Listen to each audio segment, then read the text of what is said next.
Welcome to Education Today channel. तो friend देखिए, हमारा आज का लेक्चर है मैथ में। आज हम पढ़ाएंगे रुपये बटा वस्तु गुणे 100 और रुपये बटा वस्तु गुणे x। तो देखिए फ्रेंड, यहाँ पर क्या है कि ऐसे प्रश्न पूछे जाते हैं जो कि सभी प्रतियोगी परीक्षाओं में पूछे जाते हैं कि मान लीजिए दिया रहेगा कि अगर 10 रुपये में 15 खिलौने अगर मिलते हैं, ऐसे प्रश्न रहेंगे। और ये प्रश्न हमेशा पूछे जाते हैं अगर आप SSC MTS group D railway और NTPC किसी का एग्ज़ाम दे रहे हैं, तो ये प्रश्न हमेशा आते रहते हैं। तो 10 रुपये में 15 खिलौने उसने ख़रीदा और कह दिया जाए कि 15 रुपये में 10 खिलौने बेच दिया।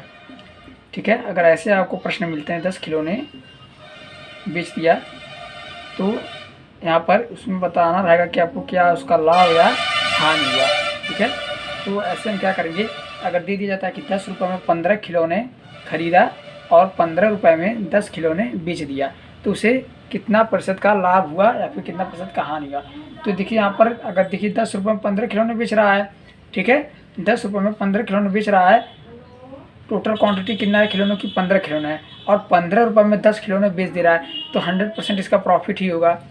ठीक है, मतलब देखिए यहाँ पर 15 खिलौने बेच रहा है, 15 खिलौने खरीद रहा है और 10 खिलौने बेच रहा है, तो मतलब यहाँ पर इसका 5 खिलौना बच गया, प्लस ये 10 रुपये में खरीदा था और 15 रुपये में बेच दिया, प्लस 5 रुपये यहाँ पर भी बच गया, मतलब 5 रुपये भी बचा। ठीक है, अगर खरीद दाम के हिसाब से देखा जाए तो उसका 5 रुपये बच गया और प्लस 5 खिलौने भी अभी बचे हुए, मतलब वो लाभ में चल रहा है। तो इसका हम लाभ प्रतिशत कैसे निकालेंगे, तो इस प्रश्न में, ऐसे प्रश्न में लाभ पूछा जाता है। तो लाभ प्रतिशत निकालने के लिए तो यहाँ पर देखिए कैसे निकालेंगे, यहाँ पर फार्मूले पर रखेंगे रुपये, मतलब रुपये कितना है 10 रुपये हैं, बटा वस्तु कितने हैं 15 खिलौने हैं, गुणे 100 कर देंगे यहाँ पर। फिर बराबर में हम क्या करेंगे, फिर 15 यहाँ पर देखिए बेचा गया, यहाँ पर क्रय मूल्य बराबर होता है आपका क्रय बराबर यहाँ पर हम विक्रय करेंगे। ऐसे यहाँ पर जो क्रय जो हुआ रहेगा वो लिखेंगे और विक्रय जो हुआ रहेगा वो लिखेंगे। तो जो क्रय हुआ वो क्या होगा, रुपये बटा वस्तु गुणे 100, रुपये कितना है 10 रुपये प्लस अपान 15 खिलौने गुणे 100, और विक्रय जो होगा 15 रुपये बटा वस्तु कितने 10 खिलौने, और बेचा तो जो भी यहाँ पर जो 100 होगा, यहाँ पर यहाँ पर क्या होगा, यही जो x यहाँ पर x हम लिखेंगे 100 की जगह, तो यहाँ पर यही जो x होगा यही इसका लाभ प्रतिशत होगा। तो यहाँ पर देखिए 10 दाइया 100, 10 कटा, 15 या 225। ठीक है, तो यहाँ पर जो x का मान आएगा वो आपका 225 रुपये आएगा। अब देखिए फ्रेंड, यहाँ पर 225 रहा तो वैल्यू 100 से अधिक है, 100 से अधिक है, मतलब हम इसमें क्या करेंगे 225 में से हम 100 घटा देंगे, तो टोटल हमारा आएगा 125, मतलब 125% की उसकी लाभ हुई। अगर यही वैल्यू मान लीजिए आता है आपका 106 अगर आता तो क्या करते, तो 100 में से 106 घटा देते, मतलब 6% की लाभ होती। अगर यही वैल्यू मान लीजिए अगर 94 आता आपका, तो ये 100 में से क्या है, 100 में से क्या है, ये आपका कम है, तो इसमें क्या होगा, तो इसमें देखिए फिर हम क्या करेंगे, 100 में से हम 94 घटा देंगे। ठीक है, तो यहाँ पर कितना बचेगा 6, तो यहाँ पर देखिए घटाया जा रहा है, तो यहाँ पर 6% की हानि हुई। तो ऐसे प्रश्न आते हैं अभी, और हम आपको एग्जाम्पल देंगे। देखिए फ्रेंड, अगला प्रश्न हमारा जो आएगा वो लॉस पे आधारित रहेगा, मतलब ये लॉस परसेंट का ये प्रश्न है, पूछा जाएगा इसमें कितना % लॉस होता है। तो देखिए एक कोई व्यक्ति है 20 रुपये में 15 खिलौने खरीदता है। ठीक है, 15 खिलौने खरीदता है और क्या करता है, वो 15 ही रुपये में और अपने घर से लगाकर 5 खिलौने और वो 20 खिलौने बेच देता है, मतलब 15 खिलौने खरीदा प्लस 5 खिलौने और लेकर वो 15 रुपये में ही 20 खिलौने बेच दिया। तो इसमें लॉस परसेंट होगा, क्योंकि देखिए फ्रेंड 20 रुपये में 15 खिलौने खरीदा और 15 रुपये में वो 20 खिलौने बेच दे रहा है, 5 खिलौने अपने घर से लगाकर। तो इसमें जो लॉस परसेंट पूछेगा तो क्या होता है फार्मूला, यहाँ पर जो होता है क्रय बराबर क्या होता है विक्रय, ये तो आप लोग जानते हैं, क्रय बराबर विक्रय। इसमें फार्मूला क्या है, रुपये बटा वस्तु गुणे 100 बराबर रुपये बटा वस्तु गुणे x। ठीक है, ये हमारा फार्मूला होता है। तो इस फार्मूले को हम रखेंगे, तो रुपये की जगह हम क्या रखेंगे, रुपये की जगह हमारा 20 रुपये हो जाएगा, बटा वस्तु की जगह हम क्या रखेंगे 15 खिलौने गुणे 100, बराबर हम क्या करेंगे रुपये हमारा कितना है 15 रुपये है, और वस्तु कितने 20 खिलौने गुणे x रुपये। ठीक है, अब यहाँ पर देखिए हम क्या करेंगे, ये देखिए 20 2500 5 चौक 20। ठीक है, और x और 4x यहाँ पर जाएगा। फिर यहाँ पर देखिए थोड़ा मिटा दें, इसके बाद यहाँ पर इसके बाद थोड़ा ये जगह खाली कर दें, ये जगह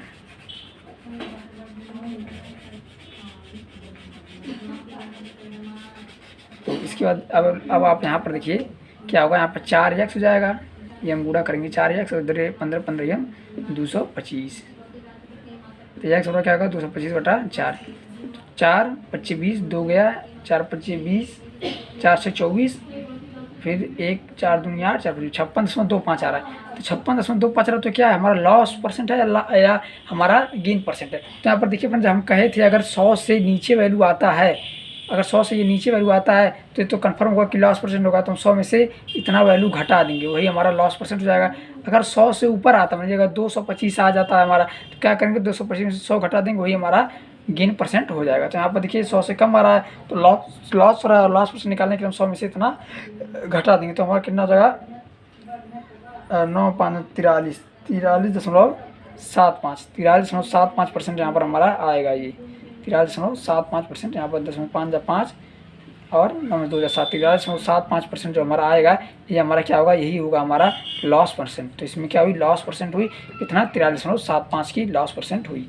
तो ये क्वेश्चन है ऐसे हैं जो कि हमेशा प्रतियोगी परीक्षा में पूछे जाते हैं और ये क्वेश्चन आसान भी होते हैं, लेकिन आप लोगों का प्रैक्टिस नहीं हुआ रहता है, इसीलिए हम इस प्रश्न को नहीं कर पाते हैं। अगर आप ग्रुप डी SSC MTS और लेखपाल में भी ऐसे प्रश्न पूछे गए थे और जितने भी प्रतियोगी परीक्षाओं में मैथ में आते हैं प्रश्न, तो उसमें एक आध प्रश्न ऐसे आपको मिल जाते हैं। अगला प्रश्न क्या है कि अगर 25 रुपये में अगर कोई वस्तु 20 खिलौने खरीदता है, ठीक है, तो 25 रुपये में यहाँ पर क्रय हो गया, आपका क्रय है 25 रुपये में 20 खिलौने, ये है आपका वस्तु, रुपये बटा वस्तु गुणे 100, यही फार्मूला है। 25 रुपये में 20 खिलौने खरीदता है और उसे जो है 18 रुपये में 15 खिलौने बेच देता है, ठीक है, 18 रुपये में 15 खिलौने बेच देता है। तो हो गया रुपये बटा वस्तु, ये 18 रुपये में 15 खिलौने बेच देता है। तो इसमें क्या होगा, लाभ होगा या हानि होगा, ये बताइए। आप खुद सोचिए कि 25 रुपये में 20 खिलौने खरीद रहा है, ठीक है, 25 रुपये में 20 खिलौने खरीद रहा है और 18 रुपये में 15 खिलौने बेच दे रहा है। तो आपको ऐसा नहीं पता चल रहा है, लेकिन हम निकाल कर बताएंगे लाभ हुआ कि हानि। ऐसे देखिए आप यहाँ पर इसे काटिए तो क्या होगा, 5 चौक 20, 5 25 25, यहाँ पर 5 20 2500, ठीक है, और यहाँ पर 3 5 15, 3 6 18 और ये 5 चौक 20, ठीक है, यहाँ पर ये हो गया। तो आपका क्या होगा, यहाँ पर यक्स बराबर होगा 4 चौक 16 गुणे 6 बराबर 96। 96 आ रहा, तो 96 में क्या करा, 96 आया यहाँ पर, तो ये 96% लॉस या फिर गेन नहीं होगा। हम क्या कहते हैं, ये 100 से क्या है, 100 से कम है। कितना कम है, जितना कम रहेगा वही हमारा लॉस परसेंट होगा। 10.64 आपका जो 4 बच रहा है ना, ये 4 क्या है, यही 4 इसका क्या है, लॉस परसेंट है। तो ये जो 4% है यही इसका क्या है, लॉस परसेंट है। तो यहाँ पर इसमें कितना लेन देन में कितना लॉस हुआ, तो 4% का यहाँ पर लॉस हुआ। मिलते हैं अगले टॉपिक पर, ठीक है, मतलब इसी वीडियो में अगले टॉपिक पर चलते हैं। तो ये आपको समझ में आ चुका होगा। और इसके बाद जो टाइप 2 है हमारा, वो क्या कहता है कि ऐसे प्रश्न आपके आते हैं, जो हमारा टाइप 2 है उसमें कैसे प्रश्न आते हैं, तो उसमें कुछ इस प्रकार के प्रश्न आते हैं कि दे देगा 25 वस्तु का क्रय, जो 25 वस्तु हैं, 25 वस्तु का जो क्रय है वो दे देगा कि 18 वस्तुओं के विक्रय के बराबर है। 18 वस्तुओं के विक्रय के बराबर है। 18 वस्तुओं के विक्रय, सही से नहीं दिखाया है, 18 वस्तुओं के विक्रय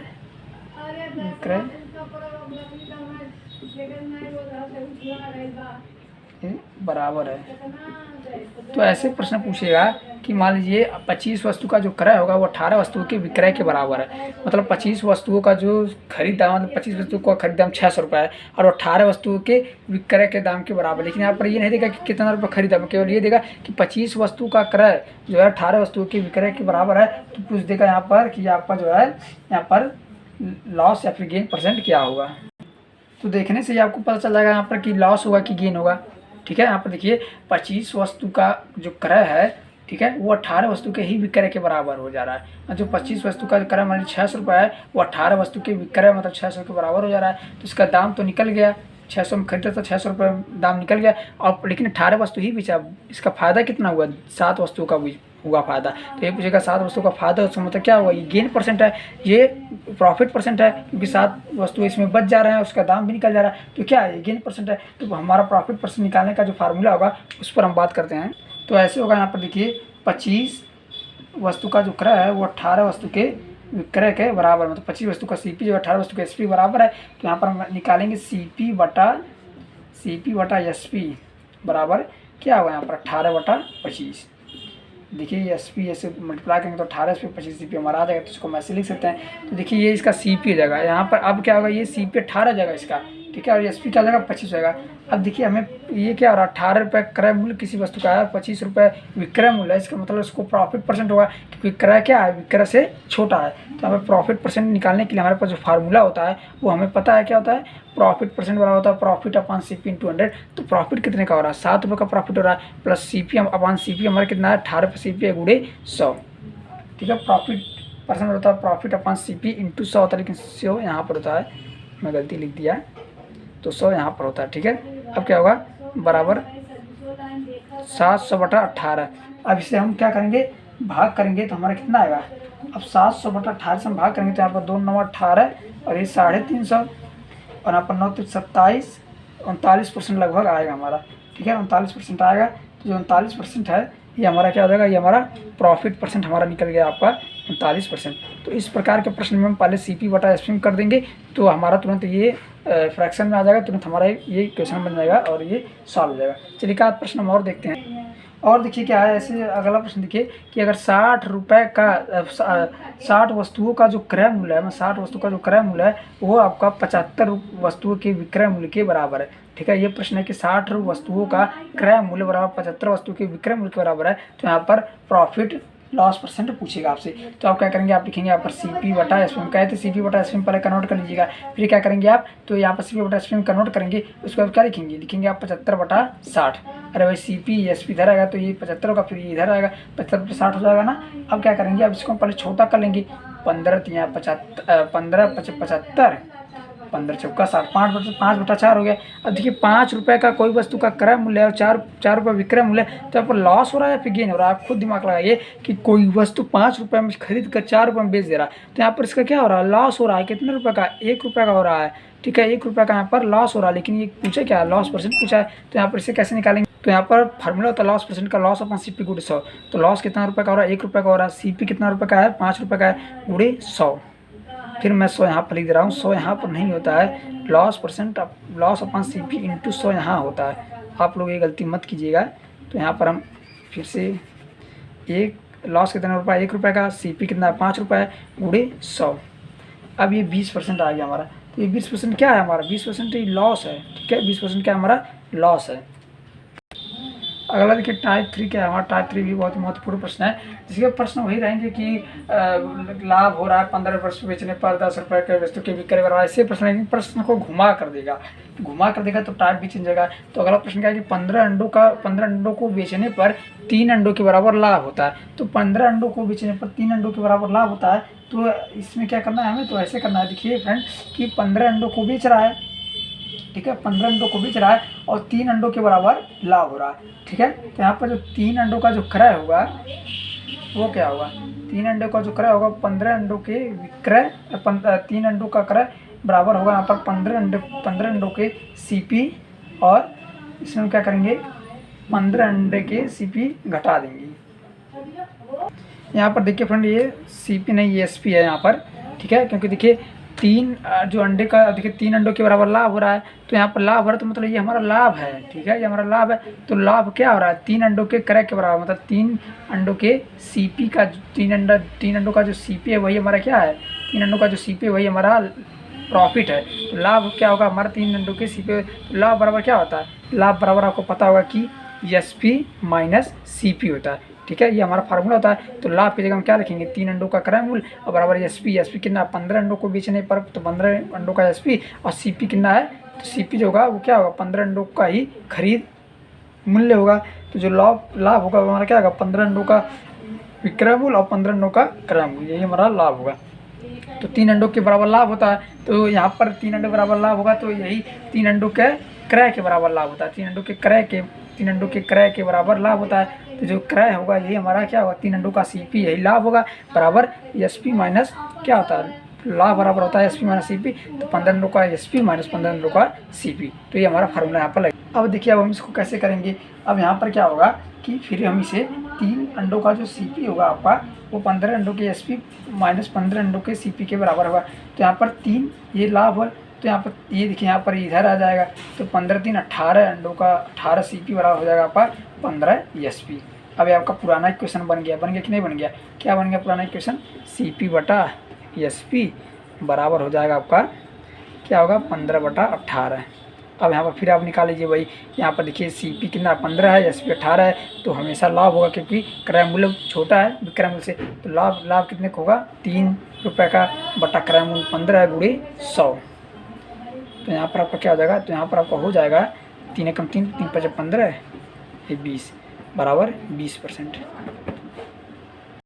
ऐसे ही अगर प्रश्न देगा कि प्रश्न क्या देगा कि 15 नहीं, देखिए यहाँ पर 24 खिलौने का जो क्रय मूल्य है, या 24 खिलौने को बेचने पर, ऐसे प्रश्न देगा कि 24 खिलौने, देखिए प्रश्न ऐसा आएगा कि 24 खिलौने को बेचने पर 4 खिलौने के बराबर लाभ होता है, 4 खिलौने के क्रय के बराबर लाभ होता है। यहाँ पर क्रय लिख लीजिए, 4 खिलौने के क्रय के बराबर लाभ होता है। तो यहाँ पर जो लाभ होगा इसका क्या होगा? लाभ जो होगा वो 4 खिलौने के क्रय के बराबर, 4 खिलौने के CP के बराबर इसका क्या होगा? यहाँ पर लाभ होगा। 4 खिलौने के CP के बराबर इसका लाभ होगा। लाभ बराबर क्या होता है? लाभ बराबर होता है आपका SP माइनस CP। तो लाभ बराबर क्या होगा? SP minus CP। ठीक है, तो यहाँ पर हम क्या करेंगे? यहाँ पर हम लिखेंगे 24 CP। तो यहाँ पर 24 खिलौने का जो लाभ बराबर था SP माइनस CP, तो 24 खिलौने का जो SP होगा माइनस यहाँ पर 24 खिलौने का जो CP होगा, तो हमारा लाभ कितना आएगा? लाभ हमारा आएगा 4 खिलौने के CP बराबर। तो यहाँ पर अब इसको इधर ले जाएंगे, 24 में से 24 प्लस 4 हो जाएगा 28 CP बराबर 24 SP। अब फिर वही आपका क्वेश्चन बनेगा CP बटा SP बराबर हो जाएगा आपका 24/28। तो फिर ऐसे निकालेंगे प्रॉफिट परसेंट बराबर प्रॉफिट अपन CP, प्रॉफिट कितने को रहा है? 24 4 28 4 बटा CP 24 गुणे 100। अब इसको हमाल करें, 4 कम 4 4 से 24, और यहाँ पर 50/3, 16 सही 2/3% का यहाँ पर आपका क्या आ जाएगा? प्रॉफिट ये आपका हो जाएगा। ऐसे ही प्रश्न पर बात करते हैं। अगर हम लॉस उस पर हो, तो जब लॉस होने के लिए हम कैसा प्रश्न लेंगे? यहाँ पर कुछ करना है नहीं आपको, यहाँ पर ऐसे ली जाएगा कि यहाँ पर लाभ की जगह यहाँ पर हानि हो जाएगा। जब यहाँ पर हानि दे दे तब हम क्या करेंगे? तो यहाँ पर देखिए क्या करेंगे, ऐसे प्रश्न देगा 24 खिलौने को बेचने पर 4 खिलौने के बराबर हानि होता है। ठीक है, तो इसमें टोटल हानि प्रतिशत पूछेगा। तो 24 खिलौने को बेचने पर 4 खिलौने के बराबर हानि होता है, तो हानि बराबर हमारा क्या होता है? हानि बराबर हमारा फार्मूला होता है कि क्रय माइनस विक्रय, क्रय माइनस विक्रय। तो यहाँ पर हानि कितना आएगा? हानि 4 खिलौने के CP के बराबर ये हो जाएगा, और क्रय हमारा कितना है? क्रय हमारा 24 खिलौने, ठीक है, और विक्रय हमारा कितना है? 24 खिलौने की। तो यहाँ पर देखिए अब CP यहाँ पर आएगा, SP यहाँ पर आएगा, तो ये यहाँ पर जाएगा क्या होगा? ये जाएगा -20 CP बराबर यहाँ पर क्या हो जाएगा आपका? -24 SP हो जाएगा। उसके बाद देखिए क्या, ये माइनस आपका कट जाएगा, और देखिए यहाँ पर CP बटा फिर SP के फॉर्म में ऐसे लिखेंगे, CP बटा SP बराबर क्या हो जाएगा? 24 बटा आपका 20 हो जाएगा। अब यहाँ पर देखिए फिर उसके बाद देखिए यहाँ पर क्या होगा? CP देखिए 24 है, SP 20 है, तो CP 24 है, SP 20 है, तो आप क्या करेंगे? तो देखिए CP तो अधिक है, SP कम है, मतलब क्या हो रहा है? यहाँ पर लॉस हो रहा है। तो यहाँ पर लॉस और लॉस परसेंट बराबर क्या होता है? लॉस अपन CP × 100। तो लॉस कितने रुपये का होगा? 4 रुपये का लॉस हो रहा है यहाँ पर, बटा CP कितना? 24 है गुणे 100। ठीक है, तो यहाँ पर क्या होगा? 4 कम 4 4 से 24, यहाँ पर आपका 50/3, 16 सही 2/3% का हानि हो रहा है। तो यहाँ पर अपन देखिए लॉस जो होगा आपका 16 सही 2/3% का लाभ करें, लॉस जो होगा, हानि जो होगी वो 16 सही 2/3% की हानि होगी। और लाभ जो कहा था इसमें लग रहा है पिछली वाले में भी हमारा आंसर यह था, तो लग रहा है इसमें हमारा जो लाभ वाला प्रश्न था इसके पहले वो हमारे लगता है गलती था।